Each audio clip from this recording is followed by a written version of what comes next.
Bismillahirrahmanirrahim. Assalamualaikum warahmatullahi wabarakatuh. Kembali lagi sahabat dengan Hanastan Channel. Kali ini kami akan melanjutkan kisah Nabi Musa alaihissalam dan Nabi Harun alaihissalam part 2. Nabi Musa meninggalkan istana Fir'aun. Berita matinya orang Kibti oleh Nabi Musa alaihissalam sampai ke pendengaran Fir'aun. Maka tentara kerajaan segera diperintahkan untuk menangkap Nabi Musa alaihissalam. Tetapi sebelum perintah itu terlaksana, datanglah seorang laki-laki kepada Nabi Musa alaihissalam dan memberitahukan tentang rencana Fir'aun itu. Orang itu menyarankan agar Musa alaihissalam lari meninggalkan negeri Mesir. Maka berangkatlah Nabi Musa alaihissalam meninggalkan kota itu dengan rasa cemas. Di dalam Al-Quran, Allah Subhanahu wa Ta'ala menerangkan dengan firman-Nya, Bismillahirrahmanirrahim.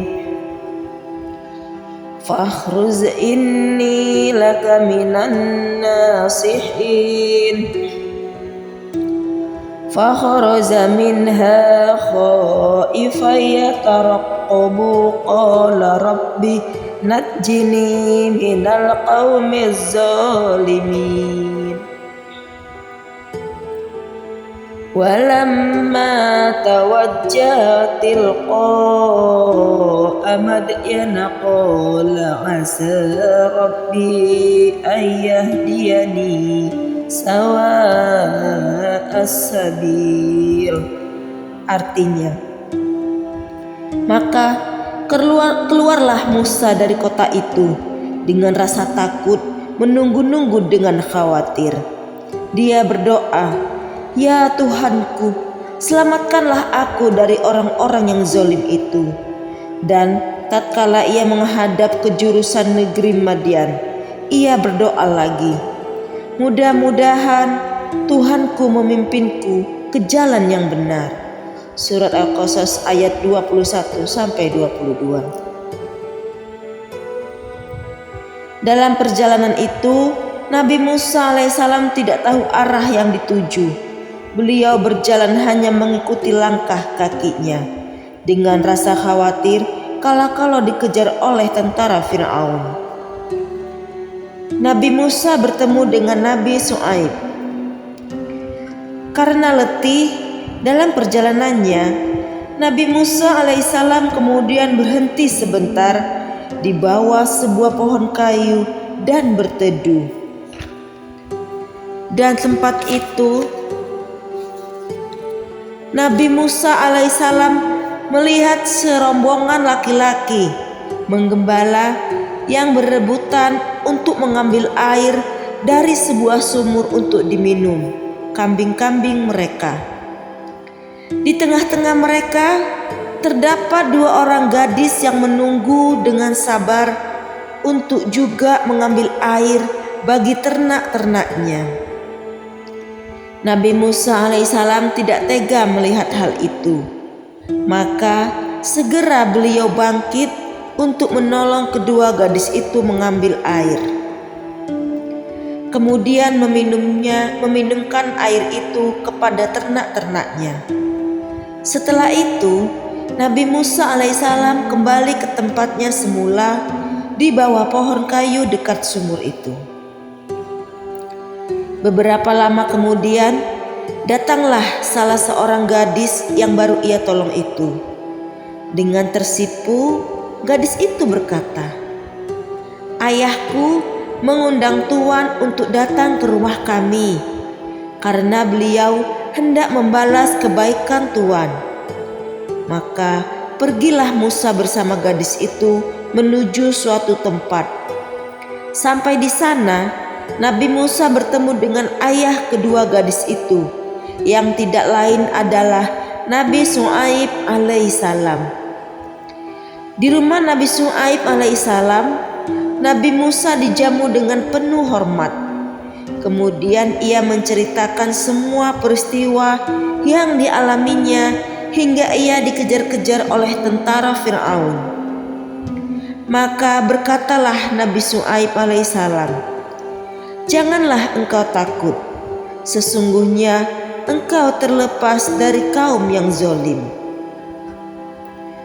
Pembicaraan antara kedua orang itu telah usai, dan Musa tampaknya akan bersiap-siap untuk melanjutkan perjalanannya. Tiba-tiba salah seorang anak gadis Nabi Syuaib berkata kepada ayahnya, "Wahai ayah, janganlah Anda lepas begitu saja. Biarlah ia tinggal bersama kita dan ikut menjaga ternak-ternak kita." Di dalam Al-Quran, Allah Subhanahu wa Ta'ala menggambarkan kisah itu dengan firman-Nya. Bismillahirrahmanirrahim. Qalat ihdahuma ya abati istajir inna khaira man istajartal qawiyul amin. Artinya, salah seorang dari kedua wanita itu berkata, "Ya bapakku, ambillah ia sebagai orang yang bekerja pada kita, karena sesungguhnya orang yang paling baik yang kamu ambil untuk bekerja pada kita ialah orang yang kuat lagi dapat dipercaya." Surah Al-Qisas ayat 26. Nabi Syuaib alaihissalam menawarkan kepada Nabi Musa alaihissalam untuk mengambil salah satu anak gadisnya menjadi istrinya.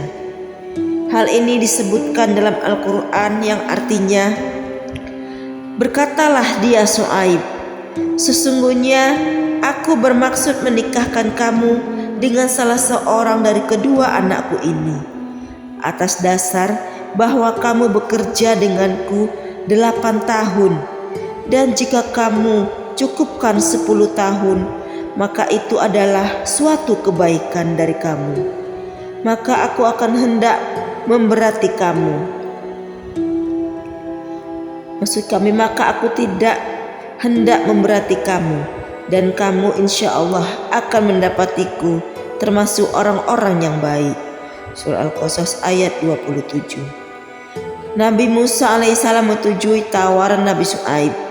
Maka kawinlah ia dengan putrinya dan memenuhi apa yang telah dijanjikannya sebagai mas kawinnya.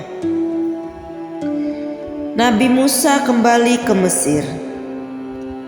Setelah genap masanya ia bekerja dengan Nabi Syuaib sesuai dengan perjanjian, Nabi Musa alaihissalam meminta izin kepada mertuanya itu untuk pergi ke negeri Mesir beserta istrinya.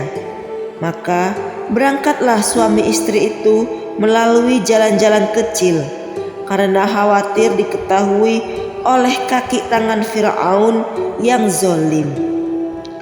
Dalam perjalanan itu, dari kejauhan Nabi Musa alaihissalam melihat api yang menyala-nyala. Terpikir olehnya untuk mengambil api itu sebagai penyuluh di dalam perjalanannya. Maka diperintahkannya istrinya untuk menunggu, sementara ia sendiri pergi menghampiri api itu. Sampai di sana, Nabi Musa alaihissalam merasa terkejut dan keheranan. Api itu ternyata melekat pada sebatang pohon, dan pohon itu tidak terbakar karenanya. Nabi Musa mendekati api itu. Tiba-tiba terdengar suara yang tidak ia ketahui dari mana datangnya. Itulah wahyu Allah yang diterima untuk pertama kalinya. Di dalam Al-Quran, Allah Subhanahu wa Ta'ala menerangkan dengan firman-Nya yang artinya, "Maka tatkala Musa sampai ke tempat api itu, diserulah dia dari arah pinggir lembah yang diberkahi. Dari sebatang pohon kayu itu, Nabi Musa, sesungguhnya aku adalah Allah, Tuhan semesta alam, dan lemparkanlah tongkatmu. Maka tatkala tongkat itu menjadi ular dan Musa melihatnya bergerak-gerak seolah-olah dia seekor ular yang gesit, larilah ia berbalik ke belakang tanpa menoleh. Kemudian Musa diseru, "Hai Musa, datanglah kepadaku dan janganlah kamu takut. Sesungguhnya kamu termasuk orang-orang yang aman. Masukkanlah tanganmu ke leher bajumu. Niscaya ia keluar putih tidak bercacat, bukan karena penyakit. Dan dekapkanlah kedua tanganmu ke dadamu bila ketakutan." Maka yang demikian itu adalah 2 mukjizat dari Tuhanmu yang akan kamu hadapkan kepada Firaun dan pembesar-pembesarnya. Sesungguhnya mereka adalah orang-orang yang fasik. Nabi Musa menghadap Firaun. Sampai di negeri Mesir, Nabi Musa alaihissalam menghadap Raja Firaun, kemudian mengajaknya kembali kepada jalan yang benar, seraya mempertunjukkan kedua mukjizat yang telah beliau terima dari Allah Subhanahu wa taala. Demi melihat itu, bukan main murkanya Firaun kepada Nabi Musa alaihissalam. Segera ia pergi semua ahli sihirnya untuk melawan mukjizat Nabi Musa di suatu arena yang telah ditetapkan tempat dan waktunya. Acara pertandingan pun dimulai. Masing-masing ahli sihir Firaun mengeluarkan ilmunya. Ada yang melempar tali menjadi ular, ada yang melempar tongkatnya menjadi ular berbisa yang menjalar mengelilingi Nabi Musa alaihissalam. Melihat hal itu, Nabi Musa mulai merasa ngeri dan ketakutan. Tetapi segera Allah Subhanahu wa taala menolong Nabi Musa.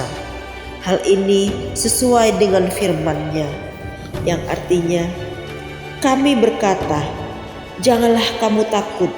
Sesungguhnya kamulah yang paling unggul dan menang, dan melemparkanlah apa yang ada di tangan kananmu. Niscaya ia akan menelan apa yang mereka perbuat. Sesungguhnya apa yang mereka perbuat itu adalah tipu daya tukang sihir belaka, dan tidak akan menang tukang sihir itu dari mana saja ia datang." Al-Quran Surat Thaha ayat 68-69. Nabi Musa alaihissalam melemparkan tongkatnya, maka jadilah ia seekor ular besar yang kemudian menelan semua ular buatan para tukang sihir Firaun. Bukan main terkejutnya tukang-tukang sihir itu, dan mereka sadar bahwa kebenaran berada di pihak Musa. Maka dengan serta-merta mereka mengakui keunggulan dan beriman kepada Nabi Musa alaihissalam. Allah Subhanahu wa taala menjelaskan hal ini dengan firman-Nya. Bismillahirrahmanirrahim. Fa'ulqiya saharatu sujjadan qalu amanna bi rabbi Harun wa Musa. Artinya, lalu tukang-tukang sihir itu tersungkur dengan bersujud seraya berkata, "Kami telah percaya kepada Tuhan Harun dan Musa."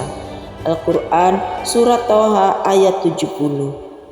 Mendapati kenyataan itu, ditambah lagi dengan kenyataan bahwa istrinya Siti Asia juga beriman kepada Musa alaihissalam, maka bertambah marahlah Firaun sehingga ia bertindak membabi buta. Para tukang sihir itu dihukum mati. Istrinya kemudian disiksa hingga menemui ajalnya.